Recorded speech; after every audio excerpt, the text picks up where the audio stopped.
Yes ma'am, no ये live हो गया ma'am.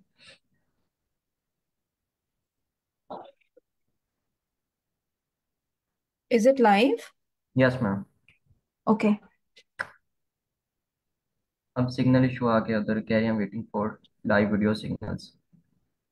I don't know. I'm just getting an error as well. It says API object error. Uh, I don't know why is that. So is it, are we live or not? Let me check. Live है ma'am अभी। Okay, आप check कर लें।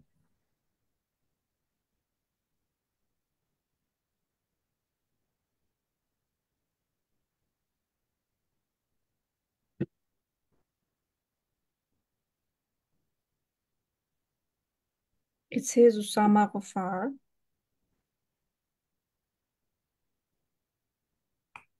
Ghaffar. Yeah, we are live.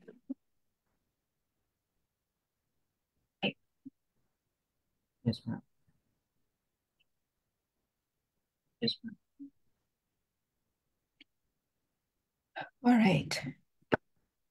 Ma'am last time वो एक वो छोटा सा टास्क दिया था मैंने, तो उसके मतलब पहले वो डिस्कशन थोड़ी सी कर लेते हैं इनसे, या कंफर्म कर लेते हैं कि किसी ने किया है वो तो।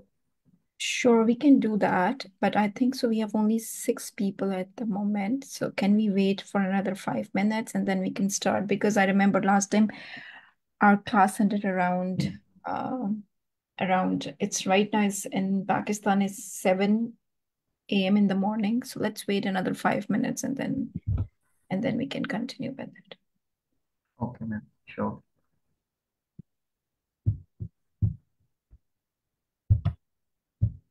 And if anybody have some questions for Usama regarding about the previous lectures, so please आप लोग पूछ सकते हैं.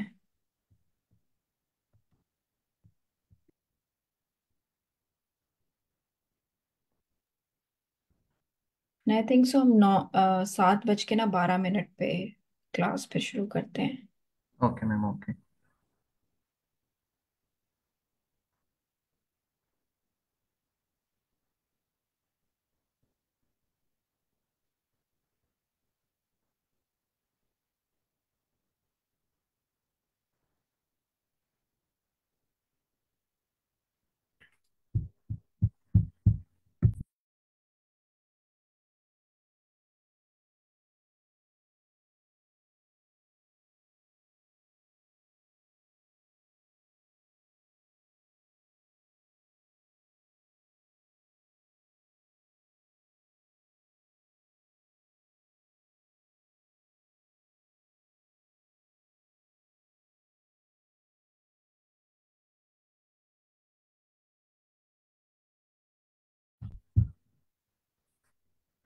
नहीं यस सर, मैं आपको बता देता हूँ कि लास्ट 2 लेक्चर्स हमने क्या पढ़ा था।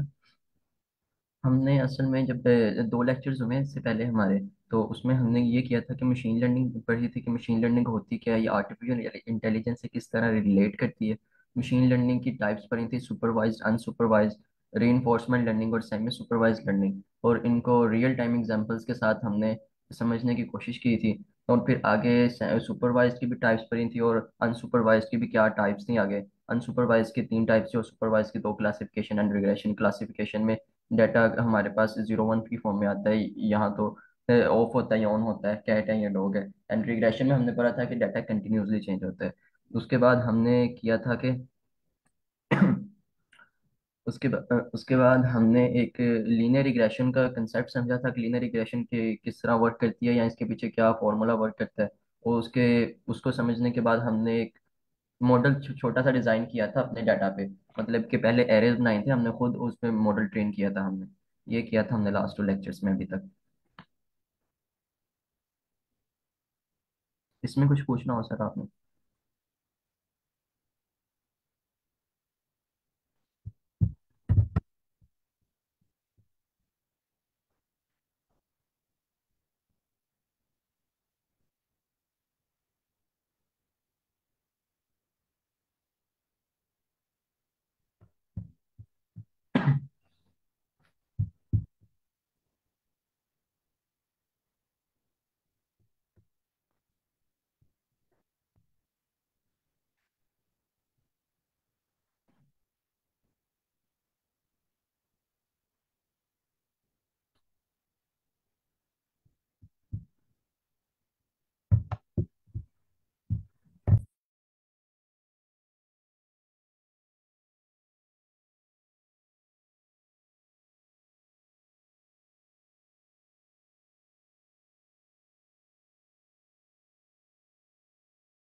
अस्सलाम वालेकुम सर।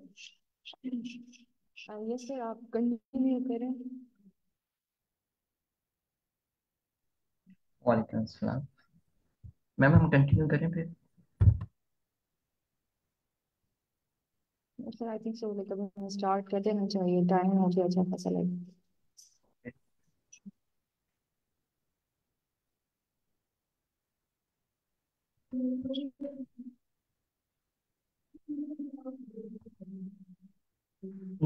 तो चलिए आज स्टार्ट करते हैं। उम्मीद है कि आप सब खैरियत से होंगे। आप सबको मैंने लास्ट टाइम ना एक टास्क दिया था, तो आप में से किसी ने परफॉर्म किया है? कोई प्रेजेंट करना चाह रहे हो उस टास्क को जो आपको लास्ट टाइम मैंने असाइनमेंट दी थी कि आपने मैथमेटिकल फॉर्मूलाज के थ्रू करना है जी। Yes sir. तो आप would you like to present that code? Yes sure, I will sir, I would like to. Sir if you allow me to share my screen then of course. Okay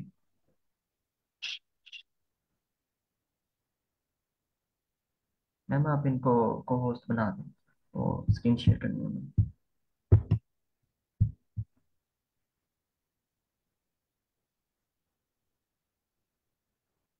Sorry, somebody wants to be a co-host? Yes ma'am. Aisha Hussain, right? Asiya Hasan ma'am. Oh, sorry. Asiya, आप co-host हो। Okay, thank you.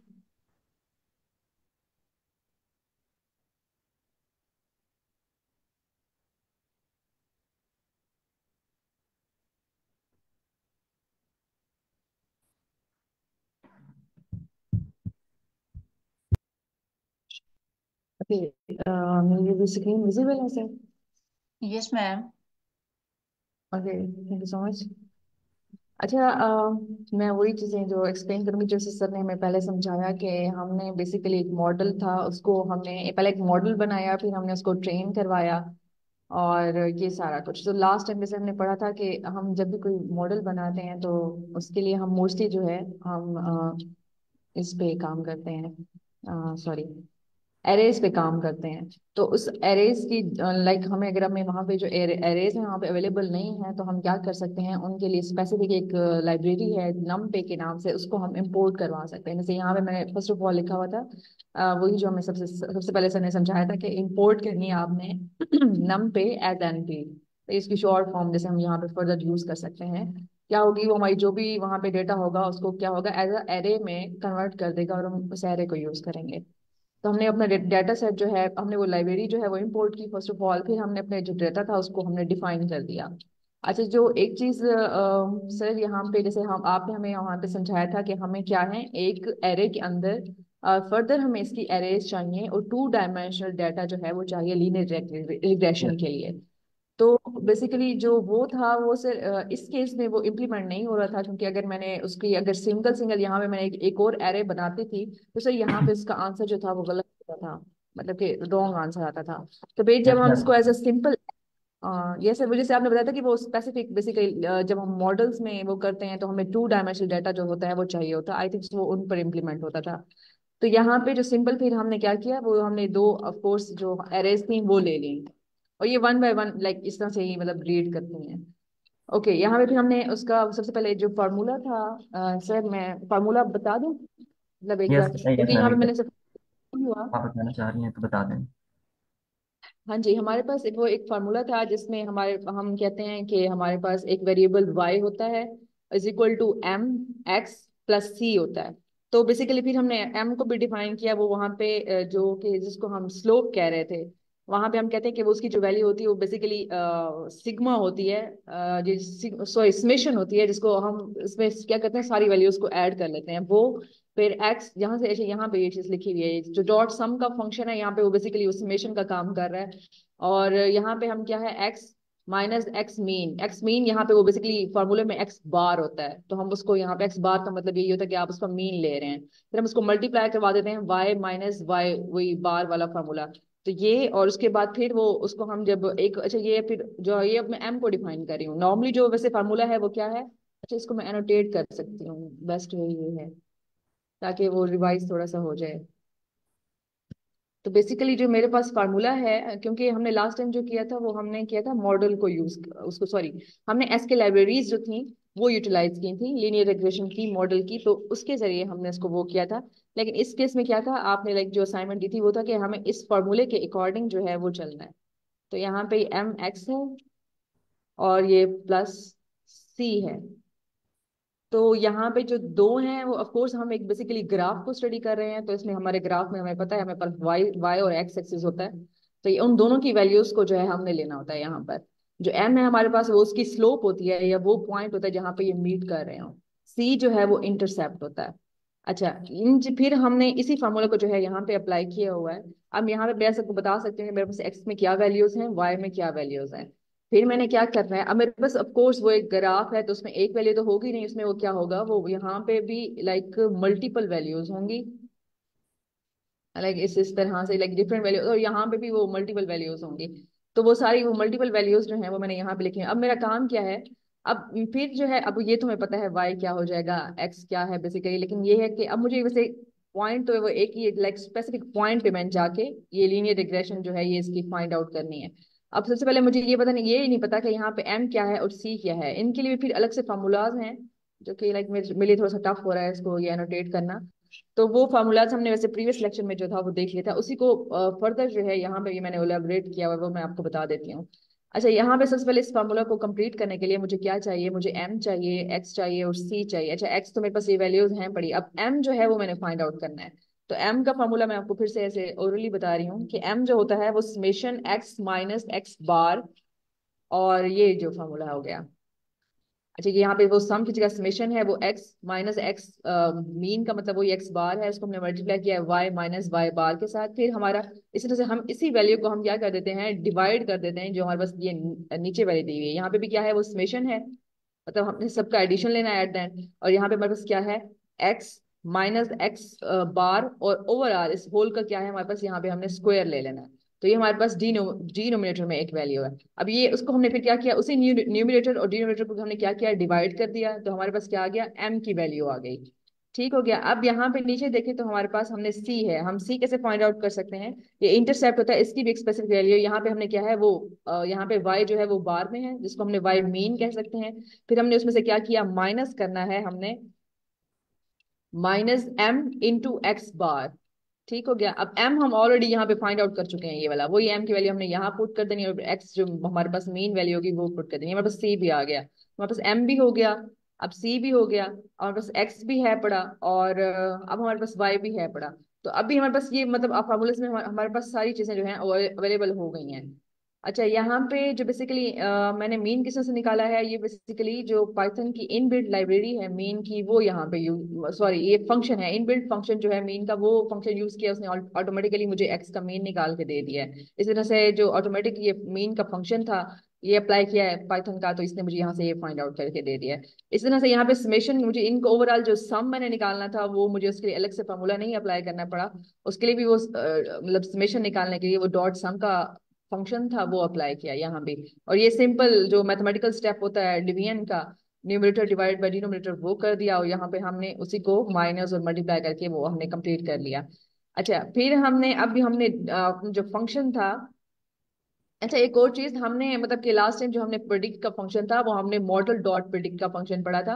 वो जैसे ही हम S के libraries download करते हैं तो हम बता रहे होते हैं कि उसने हमने जैसे जो है लीनियर मॉडल जो है वो हम प्रिपेयर कर रहे थे, तो उसी के अंदर ही वो प्रिडिक्ट का फंक्शन अवेलेबल था। लेकिन इस केस में क्या है, क्योंकि हमने एज सच वो लाइब्रेरीज नहीं की, तो मुझे यहाँ पे क्या है वो डिफाइन करना पड़ा है कि मुझे एक जो है मैं प्रिडिक्ट का फंक्शन मुझे यूज करना पड़ेगा, तो इसको मैंने अलग से यहाँ पे डिफाइन किया हुआ है। और इसको मैंने फिर बता दिया कि मुझे ये रिटर्न करना है, बेसिकली जो मेरे पास यही वाला ये फार्मूला है, ये यही मैंने उसको बताया कि मुझे ये रिटर्न करवाना है। रिटर्न मेरे पास है m multiply by X plus C, तो ये बेसिकली क्या है, वो y की वैल्यू है। अच्छा, ये हो गया, मैं इसको भी थोड़ा सा नीचे करती हूँ।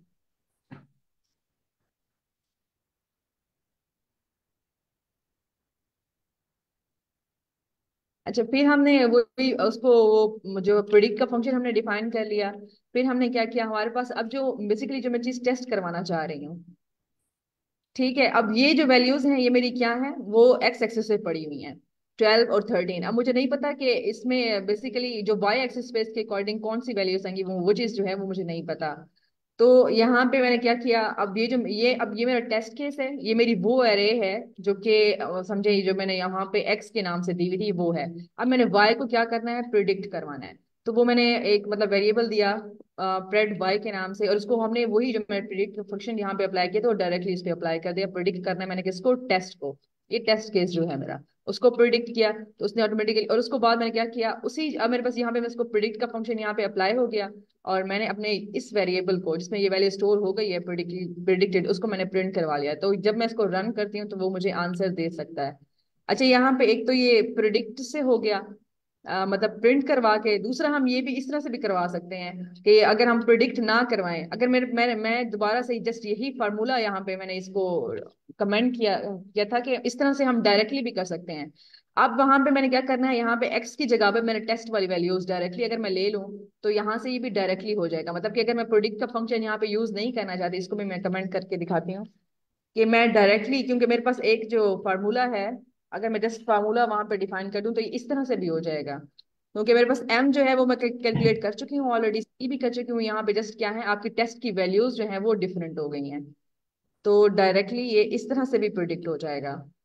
मैम वो टेस्ट को अनकमेंट करते हैं 23rd लाइन में। 23rd लाइन, सो 23rd को मैंने, ओ सॉरी, 23rd को मैंने कर दिया, okay. Thank you sir. Okay, तो यहाँ पे बेसिकली क्या है, मतलब कि मुझे, मैं इस तरह से भी कर सकती थी, मतलब विदाउट प्रेडिक्ट का फंक्शन अप्लाई किए। वो इसलिए कि मैंने एक फार्मूला ऑलरेडी डिफाइन कर दिया है। प्लस यहाँ पे मैंने क्या किया, अपनी एक्स की वैल्यूज जो हैं वो चेंज की हैं, और वहां पे मैंने उसको टेस्ट, क्योंकि मैंने यहाँ पे अपना जो एरे है वो एज अ टेस्ट वेरिएबल में यहाँ पे स्टोर करवाया हुआ है, तो मैं वाई एक्स की जगह पे डायरेक्ट टेस्ट भी करवा सकती हूँ। तो यहाँ पे प्रिडिक्ट का फंक्शन अप्लाई करने की जरूरत ही नहीं है मुझे।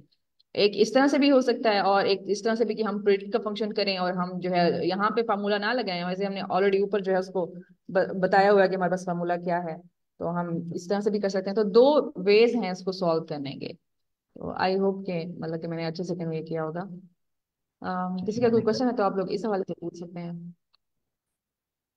किसी को इसके कोडिंग के ये समझ ना आई हो फॉर्मूला में क्या होगा या इसके अंदर की क्या फंक्शनैलिटी हमने ऐड्स की है, कोई भी इसके मतलब क्वेश्चन करना चाह रहा हो।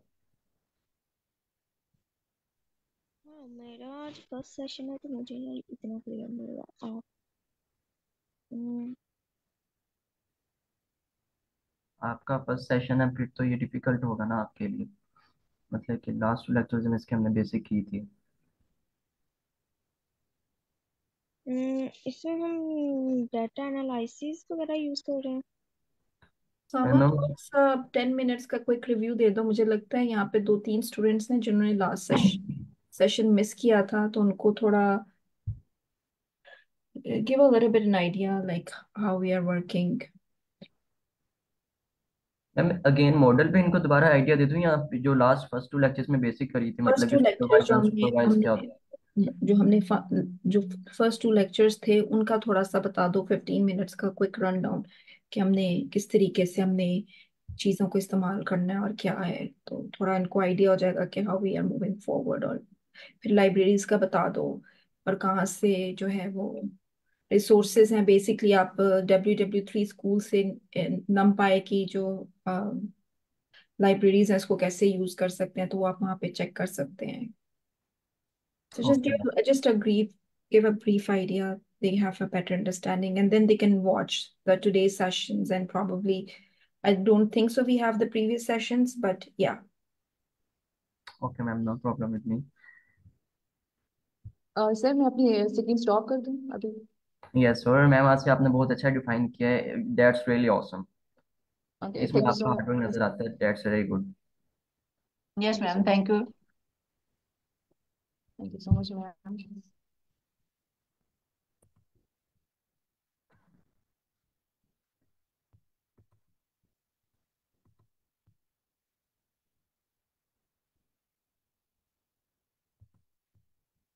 मैम आप वो को होस्ट कर देंगे मुझे। जी उसामा। तो जी पहले मैं स्टार्ट करता हूँ, वैसे में हमारे पास मशीन लर्निंग होती क्या है। मैं आपको इसका थोड़ा सा ब्रीफ इंट्रोडक्शन देता हूँ कि मशीन लर्निंग असल में हमने करना है कि मिमिक करना है ह्यूमन ब्रेन को, मतलब कि हमने अपने जो कंप्यूटर्स हैं उनको कोड के थ्रू इस तरह ट्रेन करना है कि वो ह्यूमन ब्रेन की तरह act करने लग जाए। ह्यूमन ब्रेन की क्या खासियत है कि ये मुख्तलिफ सिचुएशंस में मुख्तलिफ हालात को देखते हुए एक एनालिसिस करके अपने आप को बदलने की कोशिश करता है, या अपने उसके अकॉर्डिंगली रिजल्ट देता है जो वो हालात से है। जैसा कि एक बच्चा चलने की कोशिश करता है, छोटा होता बच्चा उसको पहले चलना नहीं आता, वो अपने आसपास लोगों को चलते हुए देखता है, तो वो कोशिश करता है कि मैं भी उनकी तरह चलने की कोशिश करूं। लेकिन पहली दफा वो कामयाब नहीं हो सकता, दूसरी दफा, तीसरी दफा, चौथी दफा कोशिश करता है, तो वो आहिस्ता आहिस्ता ऐसे करता है कि बैठने लग जाता है। फिर बैठने लग जाता है, फिर वो देखता है कि वो चल रहे हैं, मैं बैठा हुआ हूँ, फिर वो कोशिश करता है, कोशिश करते करते करते वो किसी चीजों को पकड़ के चढ़ने लग जाता है। जब पकड़ के चलने लग जाता है, फिर आहिस्ता आहिस्ता प्रैक्टिस करते करते करते एक स्टेज आती है कि वो बगैर बगैर किसी चीज के सहारे लिए चलने लग जाता है आम लोगों की तरह। असल में ये क्या था कि उसके ब्रेन ने ये लर्निंग की है कि किस तरह चलना है आहिस्ता आहिस्ता अपने एक्सपीरियंस के साथ। मशीन लर्निंग असल में हमारे पास यही वर्क करती है कि हमने मशीन ने इस तरह परफॉर्म करना है जैसे ह्यूमन ब्रेन परफॉर्म करता है, मुख्तलिफ सिचुएशन से लर्न करके खुद को ट्रेन करता है और फिर आउटपुट देता है हमें। मशीन ने भी असल में यही काम करना है। असल में ये हमारे पास थी मशीन लर्निंग। मशीन लर्निंग तो अगर हम देखा जाए तो इसको ना 4 कैटेगरीज में हम डिवाइड कर सकते हैं। आप सबको व्हाइट बोर्ड शो हो रहा है? Yes sir. हाँ, हो रहा है। मशीन लर्निंग को हमने जब 4 कैटेगरीज मशीन लर्निंग की हमने पढ़ी थी, एक हमने पढ़ा था supervise machine learning, supervise, unsupervise machine learning,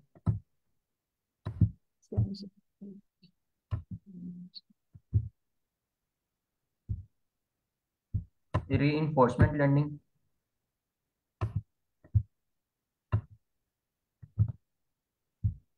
and then हमने डिस्कस की थी सेमी सुपरवाइज लर्निंग। सुपरवाइज में हमने दो कंसेप्ट पढ़े थे कि सुपरवाइज असल में हमारे पास ये होती है कि हमने इसमें ना लेबल डाटा लेना होता है। लेबल डाटा से क्या मुराद है कि हम यूजर से जो डाटा सेट ले रहे हैं ना, जिसमें हमने मॉडल को ट्रेन करना है, उसमें आउटपुट भी हमें साथ बताई जाती है कि ये आपके पास आउटपुट है, ये इनपुट है, तो फिर उस पर मॉडल को ट्रेन किया जाता है और फिर हमें वो एक रिजल्ट देता है। अगर इसकी एग्जांपल मैं आपको दूं, आपने एक बास्केट में ना मुख्तलिफ फ्रूट्स रखे हुए हैं, उन फ्रूट्स को ना, फिर फ्रूट्स रखे हुए हैं वो साइड पे, आप एक बच्चे को बताते हैं कि ये एप्पल है, एक एप्पल देके उसे बताते हैं कि ये एप्पल है, ये ऑरेंज है, ये मैंगो है। आपने उसे बता दिया कि एप्पल, ऑरेंज और मैंगो क्या चीजें हैं। अब उसे बास्केट देते हैं, उसे कहते हैं कि इसमें से एप्पल सेपरेट करो, मैंगो सेपरेट करो, ऑरेंज सेपरेट करो। तो वो उसने पहले लर्न किया आपको देख के कि ये एप्पल है, इसकी शेप इस तरह की होती है, इसका रेड कलर है, या इससे रिसेम्बलेंस है जितने भी होंगे ना उसके पास, उस टोकरी में उसके रिसेम्बलेंस जैसे एज इट इज बिल्कुल जैसे ना हो, लेकिन उससे कुछ ना कुछ रिसेम्बलेंस रखते हो, तो वो पहचान लेगा कि ये एप्पल है हमारे पास, ये हमारे पास ऑरेंज है, और ये हमारे पास मैंगोज हैं। मतलब कि हमने उसे पहले बता दिया है कि एप्पल किस तरह के होते हैं, मैंगोज किस तरह के होते हैं, हमने उनको लेबल्ड कर दिया है। तो ये हमारे पास सुपरवाइज मशीन लर्निंग में आ जाता है, जिसमें हम लेबल्ड डाटा यूज करते हैं। लेकिन दूसरी तरफ जब हम अनसुपरवाइज मशीन लर्निंग की बात करते हैं, तो हमारे पास जो डाटा होता है ना वो अनलेबल्ड होता है। अनलेबल्ड से क्या मुराद है कि हमने उसको बताया नहीं है कि इस टोकरी में क्या क्या चीजें थी, हमने उनको पॉइंट आउट नहीं किया, हमने सिंपल बताया है बच्चे को टोकरी दी, उसे कहना है कि इसमें से जो फ्रूट्स है ना उनको कैटेगराइज कर दो। अब वो करेगा कि जो एक जैसे दिखने वाले फ्रूट्स हैं उनको सेपरेट कर देगा, जो उस दूसरी तरह दिखने वाले फ्रूट्स हैं उनको सेपरेट करके तीसरी तरह दिखने वाले को सेपरेट कर देगा। उसने असल में इसकी सेगमेंटेशन कर दी है on the basis of similarities. हमने उसे ये बताया ही नहीं था कि डाटा हमारे पास लेबल्ड है भी कि नहीं। असल में ये था हमारे पास अनसुपरवाइज लर्निंग। और जो रीइंफोर्समेंट लर्निंग थी, जो यूज भी हो रही है आजकल काफी, जिसकी एग्जांपल आपके पास चैट जीपीटी भी आती है, उसमें भी रीइंफोर्समेंट लर्निंग यूज हो रही है। रीइंफोर्समेंट लर्निंग का होता है कि मॉडल अपने एक्सपीरियंस से सीखता है खुद ही। इसको हमने बकायदा कोई एज इट इज डाटा खुद देना नहीं पड़ता, ये अपने एक्सपीरियंस से सीखता है, जो ऑलरेडी से डाटा प्रोवाइड किया जाता है ना उसके खुद उस पर खुद को ट्रेन करता है। इसमें हमारे पास होता है कि पहले वो एक स्टेज पे जाता है, उस पर टेस्ट करता है, उसका आउटपुट क्या आया, उससे फिर खुद को रेडी करता है। आउटपुट पॉजिटिव भी हो सकता है, नेगेटिव भी हो सकता है। नए मायशा ने इसकी बेहतरीन एग्जांपल दी थी लास्ट टाइम के, अगर बच्चा एक साइकिल चलाना शुरू करता है, तो पहले वो लड़खड़ाता है साइकिल चलाते हुए, उसे आती नहीं, हम पकड़ के उसे कहते हैं कि चल, हम पकड़ के उसको साइकिल चलाना सिखाते हैं, आहिस्ता आहिस्ता वो चल रहा है, ये हमारे पास उसकी एक आउटपुट आती है पॉजिटिव। अब हम यकदम साइकिल छोड़ देते हैं, उसे पता नहीं है कि हमने छोड़ दी साइकिल, वो जा रहा है आहिस्ता आहिस्ता, ये भी पॉजिटिव आउटपुट है हमारे पास कि वो खुद अब चलाने लग गया है। लेकिन अब जब उसे रियलाइज होता है कि पीछे से किसी ने छोड़ दिया, वो हेजिटेट करता है, वो गिर जाता है, उसको चोट लगती है, तो ये आ जाता है उसके पास नेगेटिव आउटपुट। अब उसने अपने इन एक्सपीरियंस से सीखना है कि किस तरह मैं साइकिल चलाऊंगा, ये उसका एक्सपीरियंस था। जो उसके उसने जो चीज़ एक्सपीरियंस की है ना, उससे वो अब खुद को ट्रेन करेगा कि मैंने जो चीज़ें एक्सपीरियंस की हैं उससे मैं खुद को लर्न करूंगा, उससे लर्न करता है। और इसकी एक एग्जांपल मैंने दी थी, ये टार्जन वाली। आप सबको मैं वो अगेन बता देता हूँ, वो एग्जांपल क्या थी। अगर आप सब टार्जन को जानते होंगे, टार्जन मूवीज आप वगैरह ने देखी होंगी, तो उसकी एग्जांपल कुछ इस तरह से है कि एक लड़की एक आइलैंड पे पहुंच जाती है। तो वहां पे टार्जन होता है। टार्जन ने पहले कभी इंसानों से नहीं मिला होता, उससे नहीं पता होता इंसान किस तरह बिहेव करते हैं। तो वो पहले आता है, लड़की के पास एक सांप लेके आ जाता है, क्योंकि उनके यहाँ कॉमन है। वो एक सांप लेके आ जाता है, लड़की उससे देख के डर जाती है, भाग जाती है। तो वो हैरान होता है, यार ये क्या हो रहा है। फिर वो दोबारा आता है, अगले दिन अगेन आता है, वो हाथ में कुछ फ्रूट वगैरह ले आता है। फ्रूट लेके आता है तो लड़की फिर नहीं भागती, उसे फ्रूट ले लेती है, लड़की को भूख लगी थी। तो वो कहता है इस दफा नहीं भागी। वो अगले दिन आता है, कुछ पत्थर उठा लाता है, तो लड़की उसको देख के फिर भाग जाती है। अब फिर अगले दिन आता है, वो कहीं से फ्लावर ले आता है जाके, तो लड़की उसको देख के फिर क्या करती है, फिर नहीं भागती इस दफा। इस दफा वो उसको देख के नहीं भागती। तो इससे क्या हो रहा है कि टार्जन की माइंड बिल्डिंग हो रही है कि किन चीजों से ये डरती है, या किन चीजों से इंसान डरते हैं और भागते हैं, और किन चीजों से ये पास आते हैं। ये उसकी टार्जन के ब्रेन ने अब क्या वर्क किया है, री इन्फोर्समेंट लर्निंग की है। उसने पहले कभी ये चीजें एक्सपीरियंस नहीं की थी। उसके साथ जो स्टेट हुई थी कि जब वो भागी है, उसके भागने से उसे आउटपुट मिली है। भागना हमारे पास एक आउटपुट था, उसने वो इसका एक्सपीरियंस हो गया। उसने उससे सीखा कि अब मैं किस तरह वर्क करूंगा। ये असल में हमारे पास थी रीइंफोर्समेंट लर्निंग की।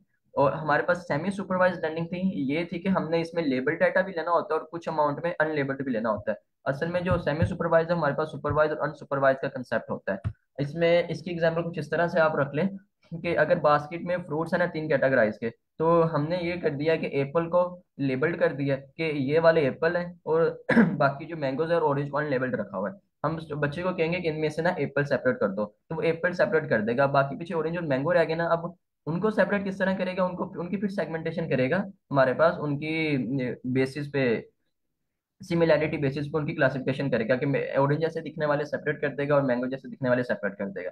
इसमें हमने एप्पल लेबल कर दिया था, और ऑरेंज और मैंगो हमारे पास अनलेबल्ड थे। ये हमारे पास आ जाती थी सेमी सुपरवाइज लर्निंग। तो आपको इसकी समझ आई? किसी का कोई क्वेश्चन हो इसके मतलब?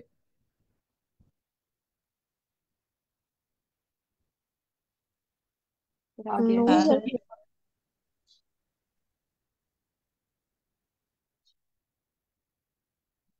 ओके, आगे मूव ऑन करते हैं। इसके बाद Only हमने ना, very well explained. Hmm, yes ma'am, I said very well explained. Thank you ma'am. अच्छा से आपने समझाया। सुपरवाइज की हमने ना दो टाइप्स पढ़ी थी, एक हमारे पास थी classification, and the second one is regression. अब इन दोनों में डिफरेंस ये देख लें कि क्लासिफिकेशन हमारे पास प्रॉब्लम होती है ना, इसमें हमारे पास सिर्फ दो स्टेट का डाटा होता है। सुपरवाइज में जो हमारे पास दो स्टेट का डाटा से ये मुराद है कि यहाँ तो मॉडल प्रिडिक्ट करेगा 0 1, या कैट एंड हो गया, यस एंड नो।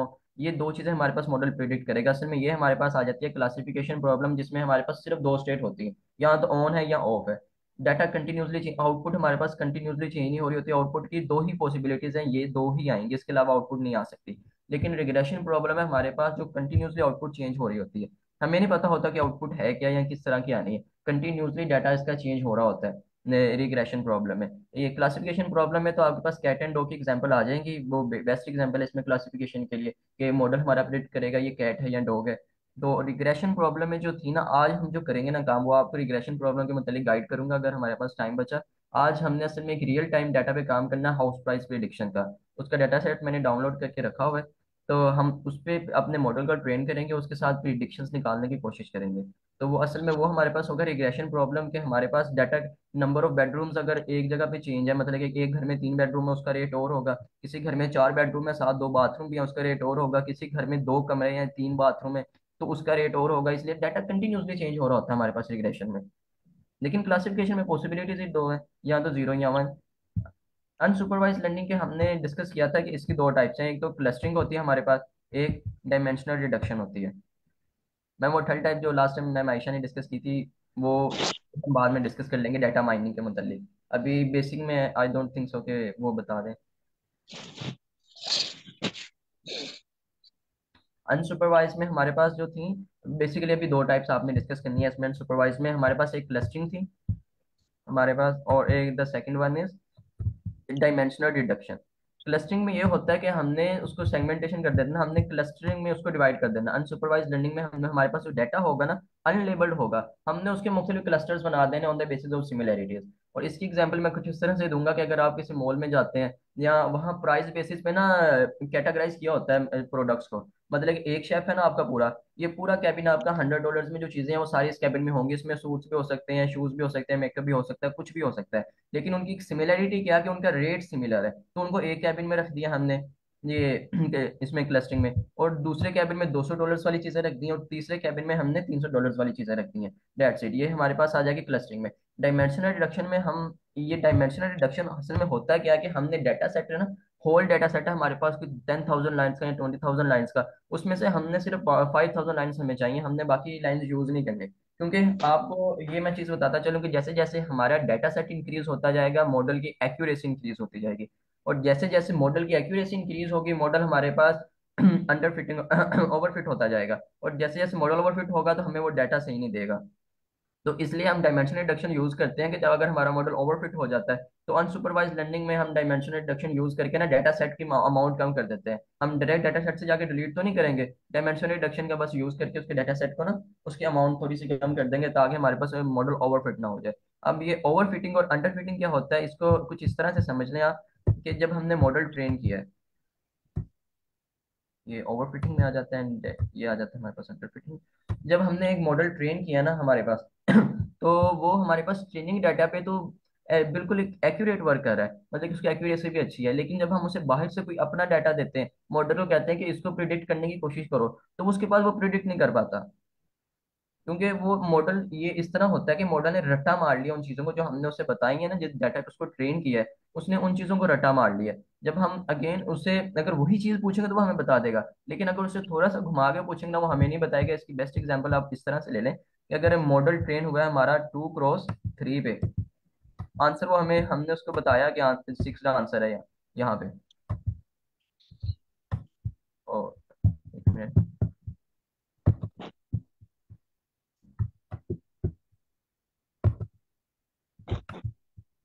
मॉडल हमारे पास, हमने मॉडल को ट्रेन किया 2x3 करके, तो वो आंसर हमें देगा 6। ये हमने जब ट्रेनिंग की, जब हम चेक करने जा रहे हैं, हमने 2x3 पे जब किया ना, तो वो आंसर हमें 6 ही दे रहा है। लेकिन जैसे ही हमने कर दिया उसको 3x2, हमने उसको 3x2 कर दिया, अब 3 की जगह 2 आ गया, 2 की जगह 3 आ गया। मॉडल ने किया हुआ था, रट्टा मारा हुआ था कि 2 पहले आएगा, 3 बाद में आएगा, तब आंसर 6 देना है। तो अब ये मॉडल आंसर हमें सही प्रिडिक्ट नहीं करेगा। तो इसका क्या मतलब है कि मॉडल हमारे पास ओवरफिट हो गया। ये हमें पता तब चलता है जब हम टेस्टिंग कर रहे होते हैं मॉडल की। ट्रेन करने के बाद जब हम अपने डाटा पे उसे टेस्ट करते हैं, तो वो ट्रेन डाटा पे तो एक्यूरेट रिजल्ट दे रहा होता है, लेकिन टेस्ट डाटा पे वो हमें रिजल्ट नहीं सही दे रहा होता। तो ये इसका मतलब है कि मॉडल हमारे पास ओवरफिट हो जाता है। अब अंडर फिटिंग का कंसेप्ट क्या है कि मॉडल ट्रेनिंग डाटा पे जब एक्यूरेट सही नहीं हुआ, मतलब कि जिस डाटा पे हमने ट्रेन किया हुआ डाटा, वो हमारे पास या तो डाटा सेट में कोई मसला था, या डाटा सेट में जो वैल्यूज थी, डाटा सेट हमारे पास खराब था। तो उस डाटा सेट में मॉडल कुछ खास वर्क नहीं कर सका, या उससे कोई एक्सपीरियंस हासिल नहीं कर सका, तो मॉडल ट्रेन डाटा पे भी सही तरह ट्रेन नहीं हुआ होता, तो वो हमारे पास अंडर फिटिंग में आ जाता है। ये ओवर फिटिंग और अंडर फिटिंग का कंसेप्ट था, और ये हमने बेसिकली पिछले 2 लेक्चर्स में ये इतनी सी बेसिस करी की थी एग्जांपल्स के साथ। अगर टाइम होता तो आपको और एग्जांपल्स दे देता इनकी, लेकिन आई थिंक सो कि इतना इनफ है इंट्रोडक्शन के लिए। इसके बाद हमने किया था कि हमने मॉडल को ट्रेन किस तरह करते हैं उसकी कोडिंग की थी, वो हमने की थी बगैर ट्रेन टेस्ट स्प्लिट के। तो आज मैं जो आपको करवा रहा हूँ ना, उसमें हम टेस्ट ट्रेन टेस्ट स्प्लिट भी यूज करते हैं। और फिर देखते हैं कि तो उससे आपको बाकी कंसेप्ट भी क्लियर हो जाएगा कि हमने लास्ट टाइम किस तरह वर्क किया था, वो उसी के थ्रू भी टॉपिक हमारा क्लियर हो जाएगा। तो मैम वो मूव ऑन करें आज के टॉपिक की तरफ। जी बिल्कुल। ओके,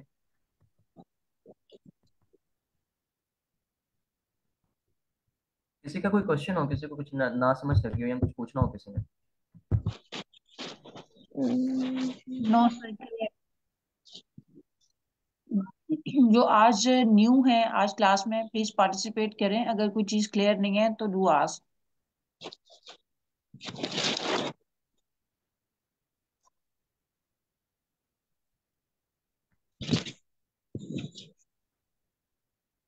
ओके, स्टार्ट करते हैं। बेसिकली लास्ट टाइम जो हमने वर्क किया था ना कोडिंग, वही है, बस थोड़ा सा उसमें फर्क आना है। तो अभी मैं पहले वही एक्सप्लेन कर दूं। हमने सबसे पहले किया था कि इम्पोर्ट numpy snp। numpy कोई बोर्ड क्या था, असल में numpy की लाइब्रेरी हमारे पास यूज होती है एरेज, वो एरेज बनाने के लिए या और एरेज के रिलेटेड फंक्शनैलिटीज को यूज करने के लिए हमारे पास numpy की लाइब्रेरी यूज होती है। मतलब कि इसी के अकॉर्डिंगली जो हमारे पास वर्क करेगा ना, वो numpy एरेज के थ्रू हम वर्क करते हैं। अब सबसे पहले कर लेते हैं कि हम ना दो डेटास बना लेते हैं कि एक हमारे पास हाँ वो एक थिंग रहेगी जो मैं आपको बता दूं, जो लास्ट लेक्चर में हमने डिस्कस की थी। अभी शुरू में भी मैम आसिया ने उसको बहुत अच्छा एक्सप्लेन किया कि हमारे पास जो होता है ना, हम लीनियर रिग्रेशन अगर स्टडी कर रहे हैं या कोई और भी चीज़, तो हमारे पास दो तरह के ये डाटा सेट्स होते हैं। मैं आपको बताता हूँ।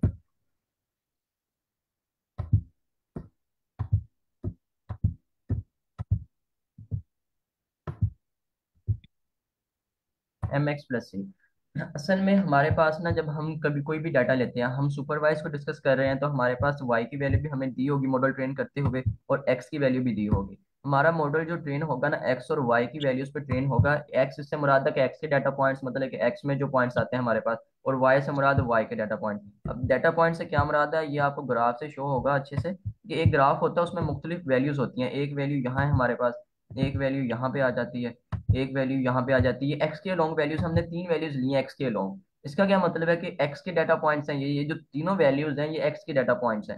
अब जो वाई के लॉन्ग लेंगे कि वो वाई के डाटा पॉइंट्स होंगे, वाई के। अब इस एक्स के अगेंस्ट जो वाई की वैल्यू बन रही है वो ये है। मतलब कि ये वाई की पहला डाटा पॉइंट और एक्स का डाटा पॉइंट ये एक दूसरे के साथ कोलैबोरेट करें।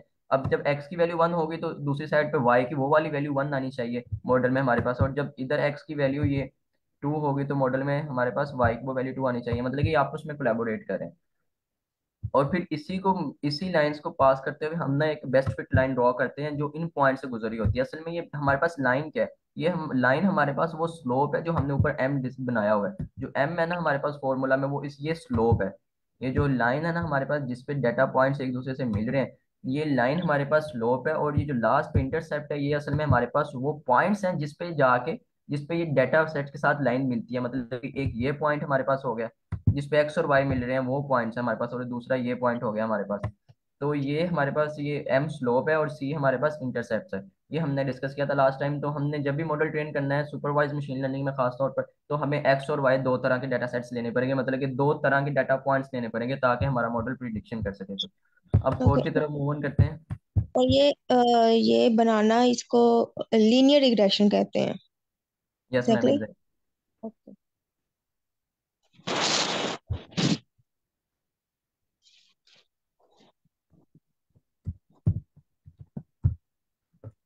हम एरे सबसे पहले बना लेते हैं। तो हमारा जो मॉडल है ना, जो हमने लीनियर रिग्रेशन यूज कर रहे हैं, हमने sklearn के थ्रू ना इस मॉडल को ट्रेन करना है। वो तो इसके लिए हमारे पास जो रिक्वायरमेंट होती है ना, फर्स्ट ऑफ ऑल रिक्वायरमेंट होती है कि हमने जो x के लॉन्ग वैल्यूज लेनी है ना, वो हमने टू डायमेंशनल एरेज में लेनी है। टू डायमेंशनल एरे किस तरह का होता है ये मैं आपको नाके पे भी दिखा देता हूँ। इसमें एरेज के अंदर एरेज होते हैं, मतलब एक मेन एरे हो गया। अब इसके अंदर हमने जो डाटा सेट्स लेने हैं ना, वो एरेज की शेप में लेने हैं। जैसे कि वन ले लेते हैं, हम टू ले लेते हैं, थ्री, फोर एंड फाइव। मतलब ये हमारे पास बन जाता है एक टू डायमेंशनल एरे। अब इसको प्रिंट करवा के दिखा देता हूँ आपको मैं कि टू डायमेंशनल एरे हमारे पास किस तरह का दिखता है।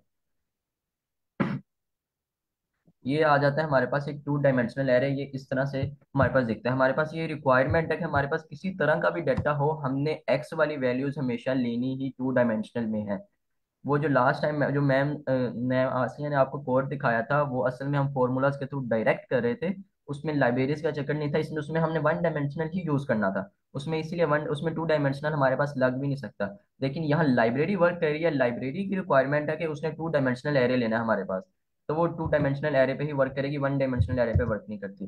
तो अब वाई के डाटा पॉइंट्स भी हम एक दफा डिक्लेयर कर लेते हैं।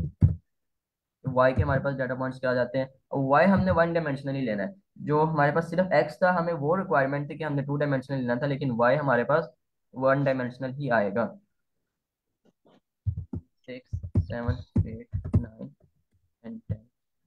और ये चीज तो आपने खास ख्याल रखना है। जी। जी सर, इसमें हम एक्स जो है वो हमेशा टू डायमेंशन टू डायमेंशनल लेंगे और वाई हमेशा वन डायमेंशन होगा। Yes ma'am. ये ऑलवेज? जी जी। हमेशा ऐसे ही होगा? जी मैम, आ, जब आप ये इसको डिस्कस कर रहे होंगे कि सुपरवाइज मशीन लर्निंग जी को, जी जी जी, उसी में जी।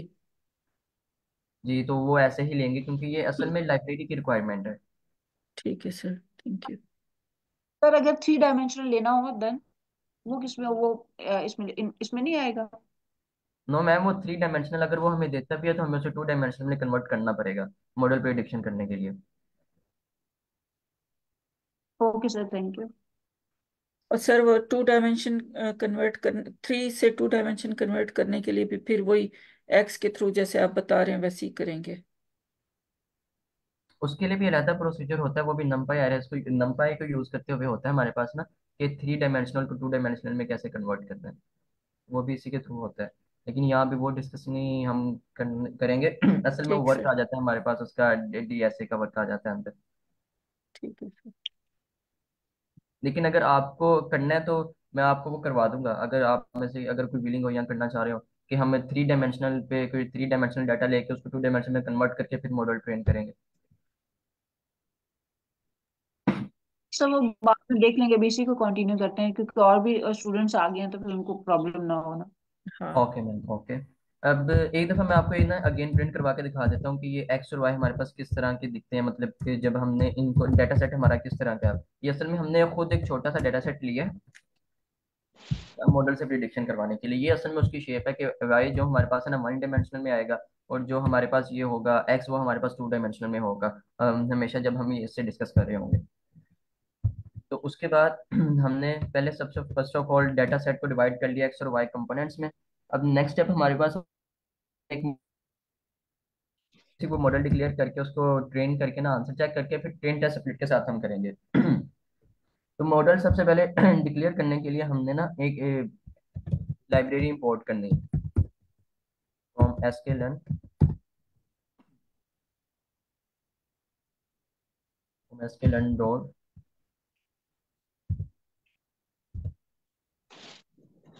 लीनियर मॉडल इंपोर्ट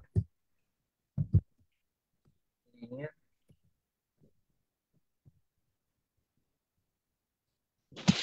असल में ये हमारे पास लाइब्रेरी थी जो हमें लीनियर रिग्रेशन की ना बिल्डिंग फॉर लीनियर रिग्रेशन। इससे हम वो लीनियर रिग्रेशन का वो इंपोर्ट करेंगे जो मैम आसिन ने आपको बताया था कि लीनियर रिग्रेशन का वो जो फॉर्मूला बता रही थी, उसमें उन्होंने वो प्रिडिक्शन के लिए एक बनाए थे ना फंक्शन, असल में ये चीज़ वो फंक्शन परफॉर्म करी है। इसमें बिल्डिंग तौर पर वो फंक्शन पहले से है कुछ ऑप्टिमाइजेशंस के साथ। मतलब कि लाइब्रेरी जब भी आप वर्क करते हैं तो वो आम कोड के थ्रू ज़्यादा एक्यूरेट परफॉर्म करती है। तो लीनियर रिग्रेशन ये हमारे पास उसी फॉर्मूलाज को mx+c को रिप्रेजेंट कर रहा है, या लीनियर रिग्रेशन।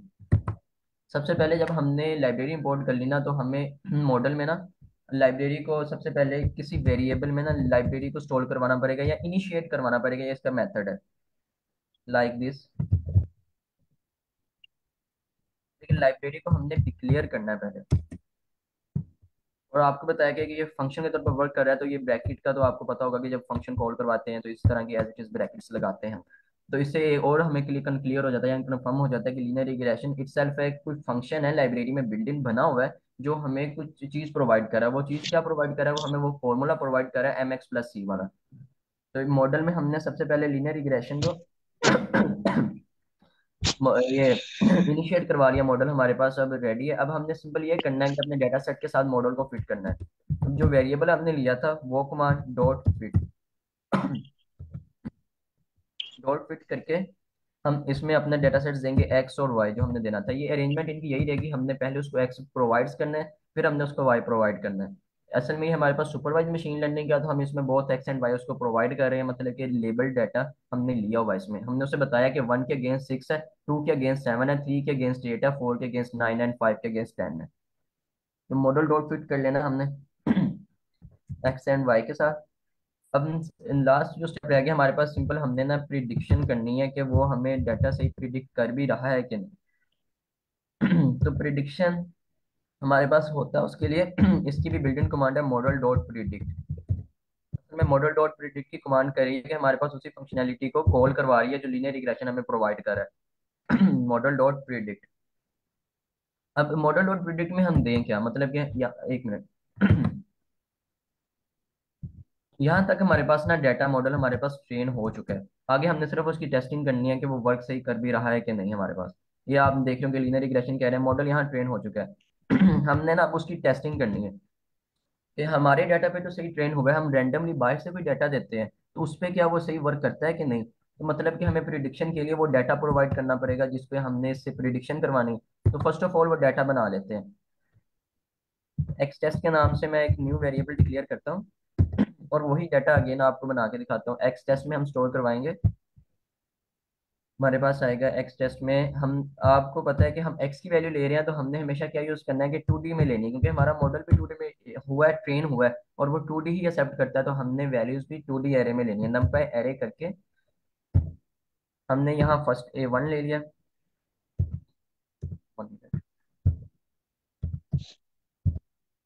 यहाँ पे 1 ले लिया एंड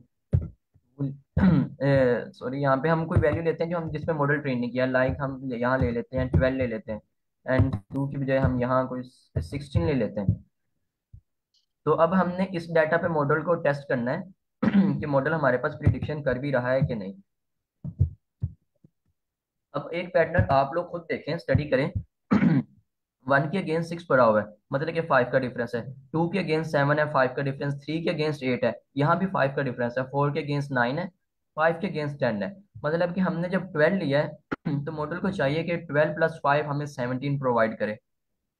और 16 करते हैं तो 16 प्लस 5 21 उसको प्रोवाइड करना चाहिए हमारे पास। मतलब तब भी हमें पता चलेगा कि हमारा मॉडल एक्यूरेट ट्रेन हो चुका है, हमने प्रिडिक्शंस दे रहा है वो।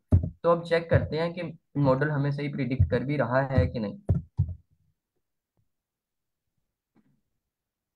Let's see.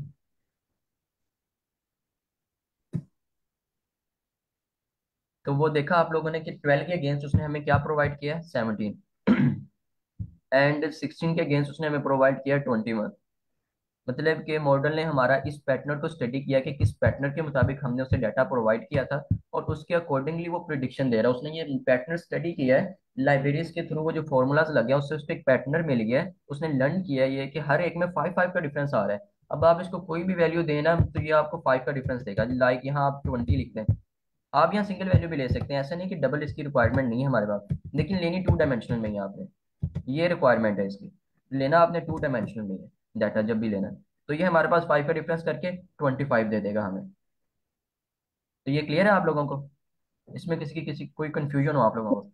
ये सर, इस एग्जांपल में एक्यूरेसी हम किस तरह से डिफाइन करेंगे? अभी इस वक्त हमारा मॉडल बिल्कुल सही आंसर दे रहा है, सो इसकी एक्यूरेसी को हम क्या कहेंगे?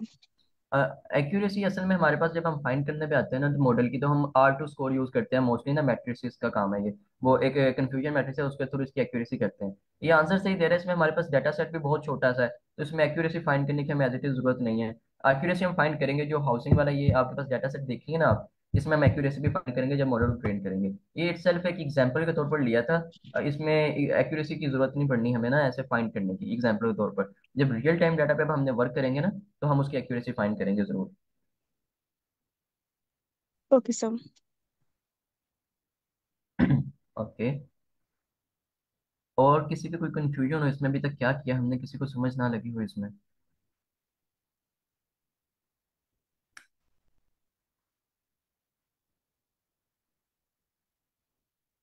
सर क्लियर है, थैंक यू। ओके। अब हम इसी डाटा को ना टेस्ट एंड स्प्लिट के साथ करने की कोशिश करते हैं। टेस्ट एंड स्प्लिट में असल हमारे पास होता ये है कि अभी आपने यहाँ देखा ना कि हमने वाई खुद लिया है। ये जो एक्स टेस्ट है ये हमने अगेन खुद आके डिक्लेयर किया अपने पास। यहाँ आके हमने उसे बताया है कि ये हमारे पास टेस्ट की वैल्यू है। लेकिन टेस्ट एंड स्प्लिट में हमारे पास ये हो जाता है ये मॉडल खुद ही ना अपने जो डाटा है इसी में से कुछ डाटा को छुपा लेता है। मतलब कि उसमें से अगर वो हमारे पास 5 वैल्यूज दी हुई है ना, उसने 1 को अपने पास स्टोर कर लेना, 1 के अगेंस्ट 6 को। उसने मॉडल ट्रेन करना है 2 3 4 और 5 पे।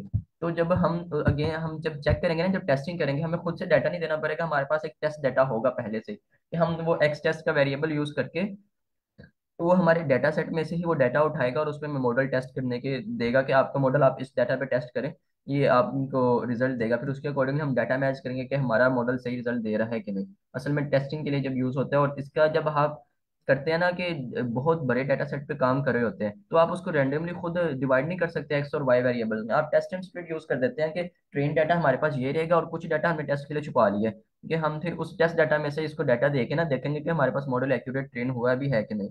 अगर हम इस तरह करें कि पूरे डाटा पे ही मॉडल को ट्रेन कर दें, तो ट्रेन अगर वो मॉडल सही तरह ट्रेन हुआ है तो उसने तो रिजल्ट एक्यूरेट देना ही देना है हमें, क्योंकि ट्रेन डाटा पे मॉडल आपको गलत रिजल्ट नहीं देगा जब तक कि अंडर फिटिंग नहीं हो जाती। ट्रेन डाटा पे मॉडल आपको ऑलमोस्ट एक्यूरेट रिजल्ट ही देता है। तो इसलिए हमने टेस्ट एंड स्प्लिट को यूज करते हुए डाटा सेट में से ही कुछ डाटा रख लेना अपनी टेस्टिंग के लिए। तो सबसे पहले ट्रेन टेस्ट स्प्लिट को इंपोर्ट कैसे करते हैं, उसके लिए भी हम ना एसक्यूएल को यूज करते हैं।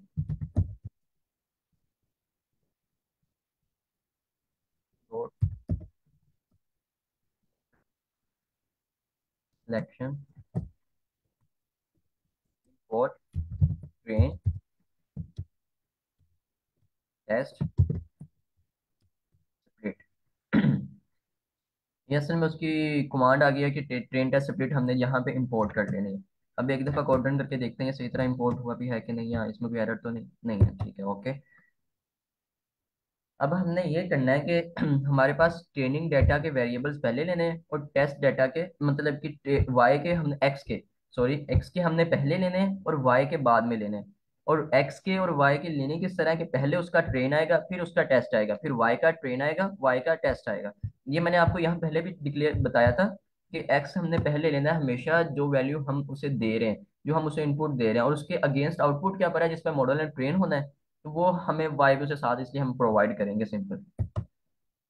असल में ये वही फॉर्मूला है ना, एक दफा मैं आपको दोबारा ड्रॉ करके दिखा देता हूँ कि वो ये वर्क किस तरह कर रहा है। Y is equal two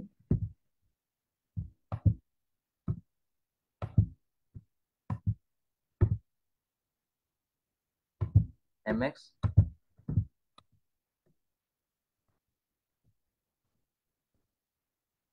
plus C. ये देखा ना, जब हम यहाँ एक्स की वैल्यू से कोई भी पुट करके देते हैं, एक्स की वैल्यू यहाँ अगर हम चेंज करते हैं, मतलब हमने यहाँ एक्स की वैल्यू भी दी थी वो जो 12 दिया था, यहाँ 20 दिया था, एक्स की वैल्यू चेंज की, स्लोप और कांस्टेंट उसने पहले ही डाटा से ना ट्रेन होके फाइंड किया होता है। अब ये एक्स हमने उसे रैंडमली दिया कोई भी वैल्यू, तो हमें वो वाई प्रिडिक्शन देगा। प्रिडिक्शन क्या आएगी हमारे पास, वाई की आएगी प्रिडिक्शन।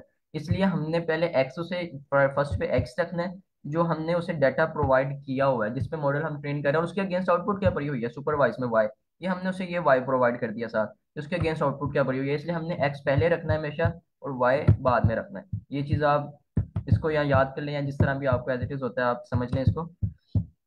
अब यहाँ हमने करना है कि test and train test split की लाइब्रेरी हमने इंस्टॉल कर ली। अब हमने कुछ वेरिएबल्स डिक्लेयर करने हैं, लाइक के एक्स ट्रेन का एक वेरिएबल डिक्लेयर कर लेता हूँ मैं। एक्स ट्रेन आ गया मेरे पास, नेक्स्ट आ जाता है, फिर एक्स का ही टेस्ट लेना है, मतलब कि हमने पहले एक्स को क्लियर करना है, एक्स का ट्रेन लेके एक्स का ही टेस्ट लेना है। अब हम टेस्ट पहले क्यों ले रहे हैं, मतलब कि ट्रेन बाद में क्यों नहीं ले सकते। यहाँ पे आपके क्वेश्चन आ रहा होगा कि हम एक्स टेस्ट पहले ले लेते हैं एक्स ट्रेन बाद में ले लेते हैं, लेकिन असल में हमारे पास जो ये रिक्वायरमेंट है ना, लाइब्रेरी की रिक्वायरमेंट है कि उसने इसमें स्टोर करवाना है हमारे पास ट्रेन डाटा एक्स ट्रेन में, या जो भी पहला वेरिएबल होगा जिस नाम से भी होगा, जब उसने स्प्लिटिंग करनी है तो इसमें हमारे पास ट्रेन डाटा आएगा, इस जगह पे हमारे पास टेस्ट डाटा आएगा। ये तो सिर्फ वेरिएबल नाम है जो उसको शो कर रहे हैं। अब आप इसकी जगह एक्सेस लेते हैं तो हमारे पास एक्स टेस्ट में वो डाटा, अगर यहाँ आप एक्सेस ले लेते हैं तो एक्स टेस्ट में हमारे पास वो डाटा स्टोर होगा जिसपे हमने मॉडल को करना है। मतलब कि आपको ये अगर आसानी के लिए आप इसी तरह करेंगे कि हमने पहले ट्रेन का वेरिएबल डिक्लेयर कर दिया फिर टेस्ट का। अब एक्स के लिए तो क्लियर हो गया, अब सेम फंक्शन हमने वाई के लिए भी परफॉर्म करना है। वाई के लिए हम उसका ट्रेन डाटा लेंगे, देन वाई के लिए हम उसका टेस्ट डाटा लेंगे। अब आपने ये वेरिएबल्स हमारे पास जो डिक्लेयर हो गए हैं, अब आपने करना यह है कि लाइब्रेरी को इंपोर्ट करना है, यहाँ लाइब्रेरी इंपोर्ट हो गई, लाइब्रेरी को यूज करना है, ट्रेन ट्रेन टेस्ट स्प्लिट। अब ये चीज आप लोगों ने ध्यान से देखनी है, यहाँ हमने इसमें वो वेरिएबल जिसमें अपना डाटा स्टोर करवाया था एक्स और वाई, यहाँ पे वो वेरिएबल्स देने हैं एक्स एंड वाई। ये हमारे पास वो वेरिएबल्स आगे जो हमने ऊपर डाटा स्टोर करवाया था वो दिए थे। अब ये अरेंजमेंट आप लोग देख लेंगे, एक्स पहले लिया वाई बाद में लिया, अगर आप यहाँ पे ये अरेंजमेंट चेंज करते हैं, मतलब कि वाई पहले लेते हैं एक्स बाद में लेते हैं, तो आपको ये पीछे वाले वेरिएबल्स के नाम भी चेंज करने पड़ेंगे। आपको वाई ट्रेन वाई टेस्ट पहले लेना पड़ेगा और एक्स ट्रेन एक्स टेस्ट बाद में लेना पड़ेगा। ये अरेंजमेंट का आपने खास ख्याल रखना है, इस अरेंजमेंट में आपने कंफ्यूज नहीं हो जाना। अगर एक्स टेन एक्स टेस्ट लिया है तो हम पहले एक्स को और फिर वाई को डिक्लेयर कर देंगे, अगर आप ये चेंज भी कर दें तो इससे एरर नहीं आएगा, बस वेरिएबल्स में वो चेंज हो जाएगा कि हमें पीछे भी वो एक्स ट्रेन और एक्स टेस्ट बाद में लिखना पड़ेगा, वाई ट्रेन और वाई टेस्ट पहले लिखना पड़ेगा। अब जब हमने ये कर लिया तो उसके बाद हम ना एक एक्सक्यूज टेस्ट मी का sir, size. Yes. Excuse me sir, sorry interruption.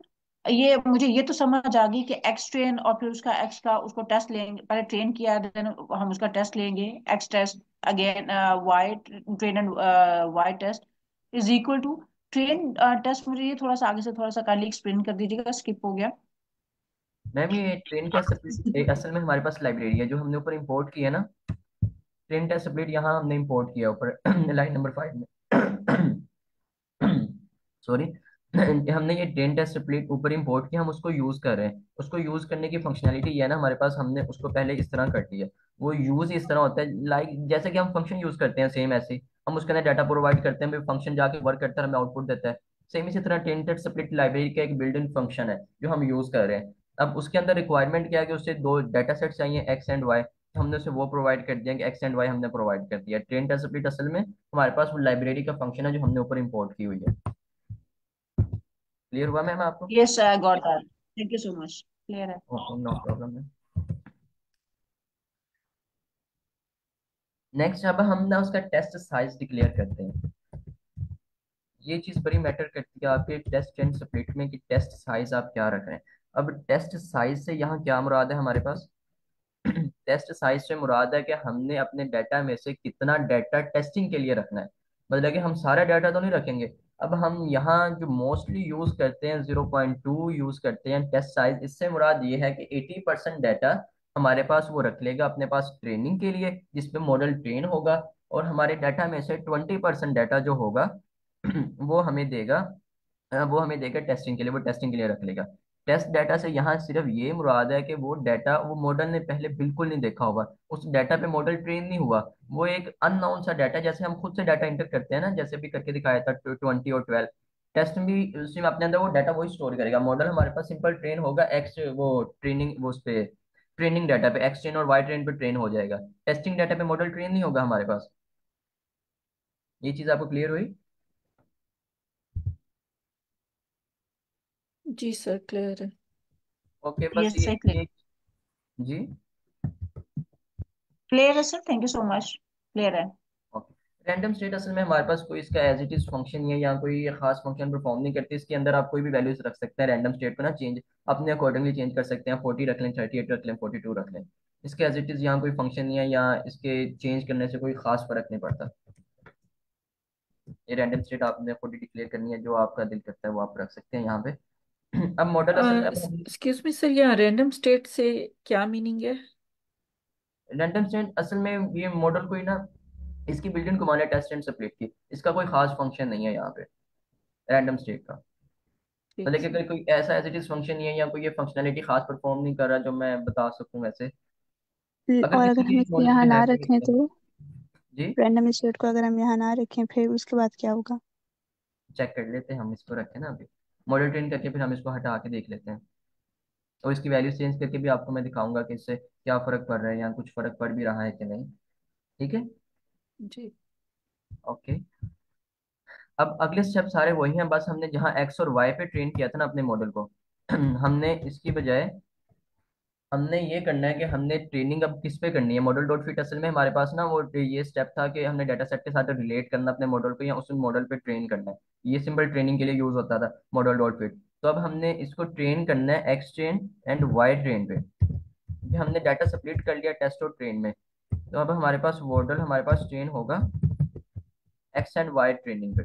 मतलब एक्स एक्स के ट्रेन डाटा और वाई ट्रेन डाटा पे ट्रेन होगा।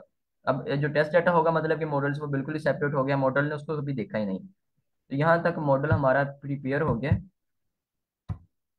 एक दफे इसको कमेंट करके यहाँ देख लेते हैं कि मॉडल की ट्रेनिंग सही से हो गई है, कुछ एरर तो नहीं दे रहा हमें। ओके। अब लास्ट स्टेप हमारे पास रह जाता है, हमने सिंपल प्रिडिक्शन करनी है।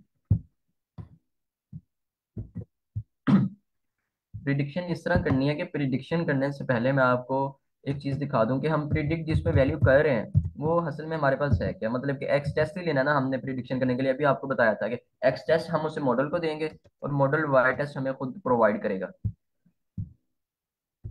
तो सिंपली मैंने प्रिंट ऊपर एक कमांड करवा दी ताकि हमें पता चले कि मॉडल एक्स टेस्ट ले क्या रहा है प्रिडिक्शन के लिए। प्रिडिक्शन के लिए वो जो एक्स टेस्ट लेगा, उसके अगेंस्ट हमें वाई प्रिडिक्ट वैल्यू क्या करके देगा, उसने इसी डाटा सेट में से लेना है, इसी डाटा सेट में से लेगा, क्योंकि हमने ये डाटा सेट यूज करके उसको ट्रेनिंग और टेस्टिंग में डाटा को डिवाइड किया हुआ है। तो इसी में से कोई एक रैंडम वैल्यू लेगा जो उसने टेस्टिंग के लिए अपने पास रखी होगी। तो देखते हैं, इसको रन करके देखते हैं कि क्या कहता है वो। उसने एक्स टेस्ट में क्या रखा हुआ था, उसने एक्स टेस्ट में हमारे पास 2 लिया हुआ था, मतलब कि 2 पे मॉडल ने जब प्रिडिक्ट करना है वैल्यू तो उसके अगेंस्ट हमें 7 प्रोवाइड कर रहा है। ये लगी आप लोगों को समझ? जी सर, ये वो वाली वैल्यू है जो उसने अपने पास रख ली हुई है टेस्ट के लिए। जी। अब इस वैल्यूज पे डाटा हमारा ट्रेन नहीं हुआ था, उसने सिर्फ बाकी पेंडल स्टडी किया, वो ट्रेन हुआ था 1 3 4 एंड 5 पे। टू डाटा ने हमारे मॉडल ने कभी देखा ही नहीं था, उसके लिए अननोन सी चीज थी।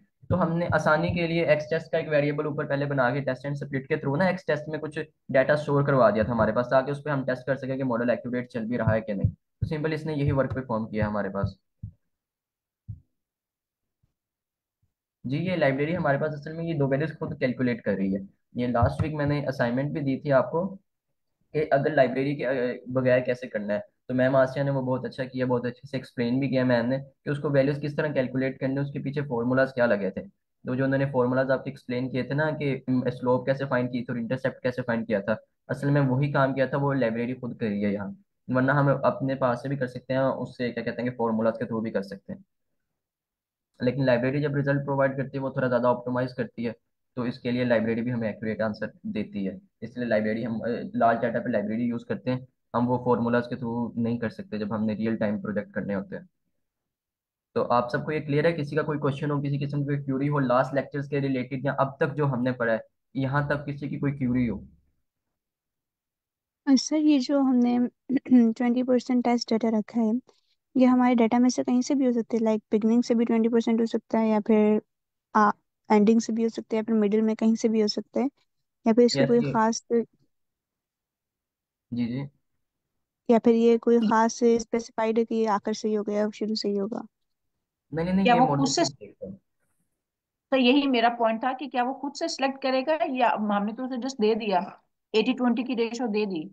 अब जी आगे फर्दर वो क्या करेगा? खुद से उसको सिलेक्ट करेगा या कि हम उसे स्पेसिफाई कर रहे हैं कि you will have to pick those points of data points, तो उसके लिए उसने ये आपका टेस्ट केस होगा या ये आपका क्या ट्रेनिंग टेस्ट ट्रेनिंग आपका डाटा होगा। ये थोड़ा सा मुझे कहानी मुझे भी क्लियर कर दीजिएगा प्लीज।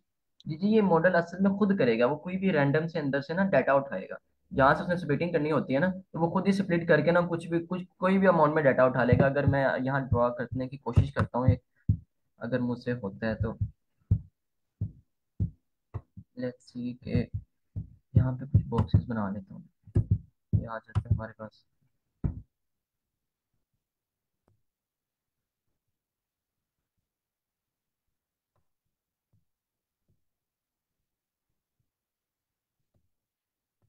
ये हो गया ना, हमारे पास बॉक्सेस आ जाते हैं। अब जब मॉडल ने टेस्ट एंड स्प्लिट करना होता है तो उसने ये करना है कि यहाँ से एक लाइन उठा ली हमारे पास, यहाँ से कोई भी रैंडम वैल्यू उठा लेगा किसी भी एक लाइन से। अब यहाँ से भी उठा ली, जब उसने उठानी है बहुत एक्स एंड वाई की उठाएगा, मतलब कि हमारे पास जो X and Y whole line ही उठा लेगा। जब हम एक्सेल शीट, जब हमारे पास डाटा होता है ना रियल टाइम, वो एक्सेल शीट की फॉर्म में या सीएसवी फाइल में होता है, तो वो होल लाइन ही उठा लेता है या होल रो उठा लेता है। अब ये उसने ट्रेनिंग के लिए उठा ली है, यहाँ से भी ट्रेनिंग के लिए उठा ली, बाकी ये डाटा उसने टेस्टिंग के लिए उठा लिया, बाकी ट्रेनिंग के लिए रहने दिया। जो बाकी डाटा बचता है वो रैंडमली डाटा खुद पिक करता है मॉडल, हम उससे स्पेसिफाई नहीं कर सकते कि आपने कौन सा डाटा करना है या कौन सा पिक नहीं करना। ये लाइब्रेरी असल में खुद ही करती है।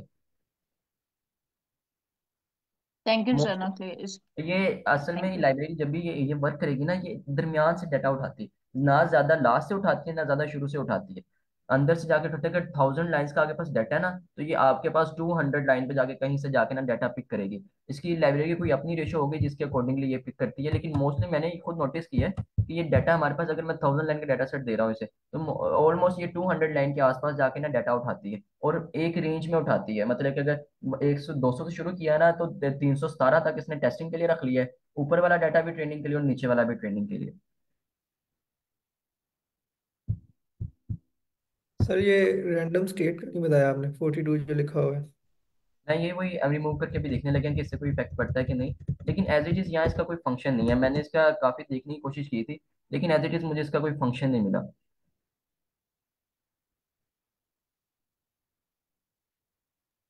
सर सर अब मुझे जो आंसर मुझे तो जो लगता चेंज है हो गया। मे भी इस तरह हो कि ये इस टाइम उन्होंने टेस्टिंग के लिए वो लिया ना, 4 लिया ना टेस्टिंग के लिए, 4 के अगेंस्ट 9 पड़ा हुआ है।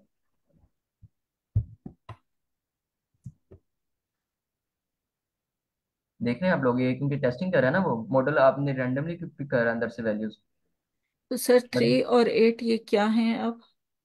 ये सॉरी। डाटा पॉइंट्स है जो यहाँ से जो टेस्टिंग के लिए डाटा ले रहा हूँ। ओ ओके।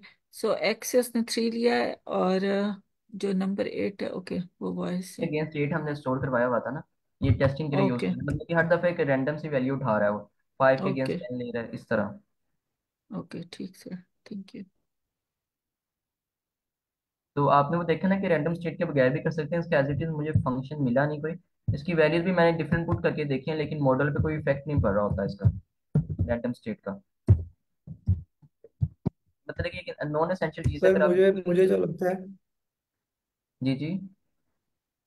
सर मैं अपनी साइड से गेस कर रहा हूँ कि ये शायद रैंडमनेस को डिफाइन कर रहा हो कि डाटा जो है कितना रैंडमली पिक होगा मॉडल से। ये ऑप्शो पे हो सकता है, अगर रैंडम स्टेट हम डिक्लेयर करते हैं तो हर दफा एक डाटा ही ले रहा है। Okay okay okay. मीन्स हमने उसे स्पेसिफाई कर दिया ना कि रैंडमली कहीं से भी पिक कर लो अपना, जो according to your requirement. Yes ma'am, hope so कि ये रैंडमनेस को डिफाइन करे कि कितना रैंडम डाटा पिक करना है उसने।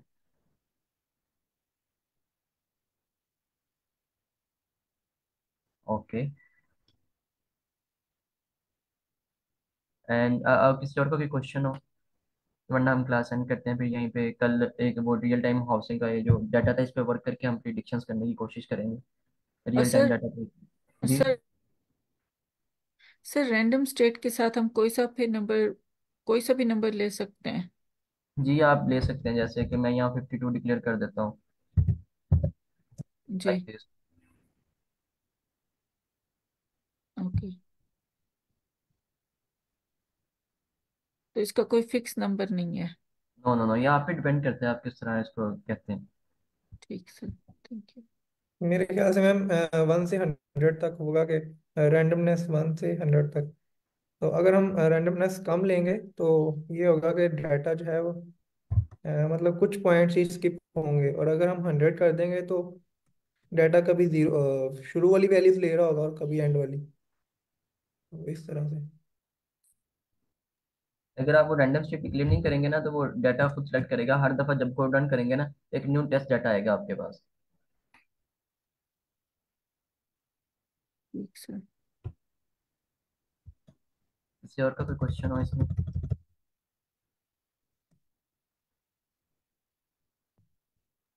नो सर, क्लियर है, thank you so much.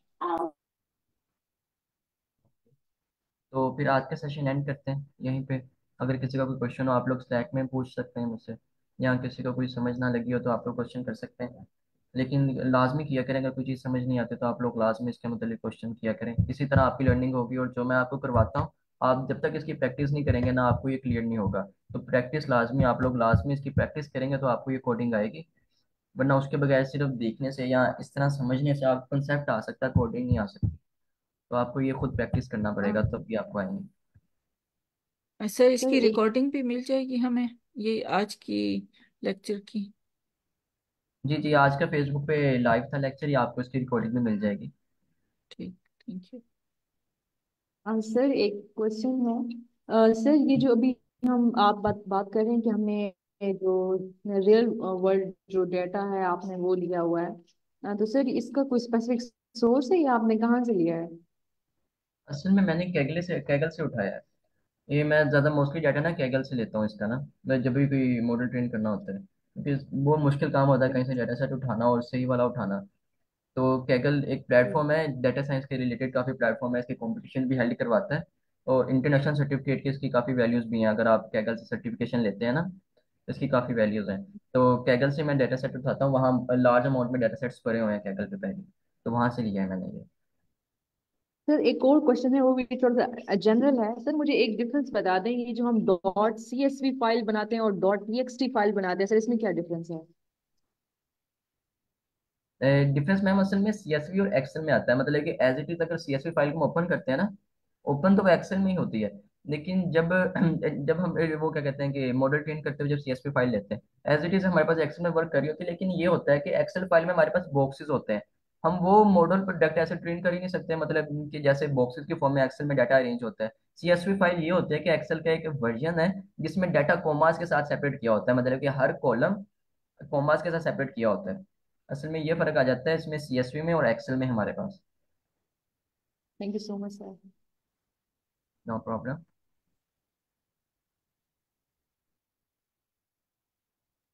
Sir एक फर्क जहाँ तक मेरी नॉलेज है डाटा टाइप का भी होता है कि सीएसवी में हमारे पास डाटा टाइप सिर्फ स्ट्रिंग होती है, टेक्स्ट फाइल होती है वो सिर्फ, और जबकि टेक्स्ट फाइल में हमारे पास जो डाटा टाइप्स हैं वो दूसरी भी हो सकती हैं।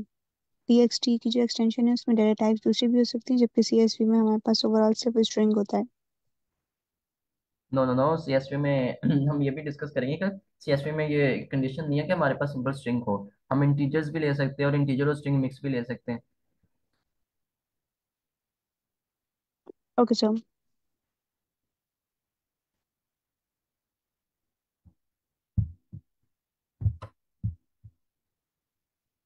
मैम फिर यहाँ पे सेशन एंड कर देते हैं। All right. Okay, Usama. So thank you very much. So we'll see tomorrow, inshallah. Okay ma'am, welcome. Okay. Allah thank you Hafiz. So much sir. Thank you. Hafiz.